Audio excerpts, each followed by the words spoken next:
संत ज्ञानेश्वर महाराजांच्या समाधी सोहळ्याकरता यावर्षी अनेक भागामधून सर्व या दिंड्या येत असतात.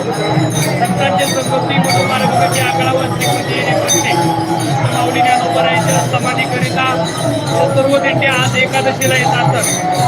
महाराज एकादशीला या दिंड्या काय येतात याचं कारण आहे. पांडुरंग परमात्मा दशमीला आळंदीमध्ये येऊन राहिले आणि आळंदीला आल्यानंतर माऊली ज्ञानोबरायांच्या समाधी विठ्ठल रुक्मिणी सोबत त्या ठिकाणी दिलेली आहे. म्हणून अनेक समकालीन संतांनी या आळंदीमध्ये येऊन माऊली ज्ञानोबरायांना समाधी त्या ठिकाणी दिली होती.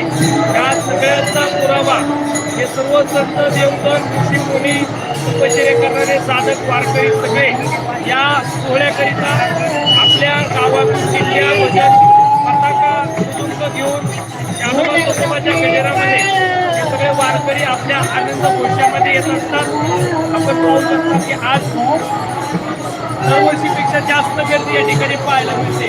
कोकण विभागातून असेल, मराठवाडा विदर्भ भागातून असेल, नाशिक विभाग, सांगली विभाग असेल, पुणे जिल्हा, शिरूर विभाग अशा अनेक विभागामधून दरवर्षीप्रमाणे या ठिकाणी दिंड्या येतात. शेरशीला बरोबर माऊली ज्ञानोबरायांचा समाधी सोहळा काला करून या सगळ्या दिंड्या आपल्या गावाकडे रवाना होत असतात. 90% दिंड्या आज उद्या राहतात, पण 10 ते 20% दिंड्या मात्र माऊली ज्ञानोबरायांचा समाधी सोहळ्याचा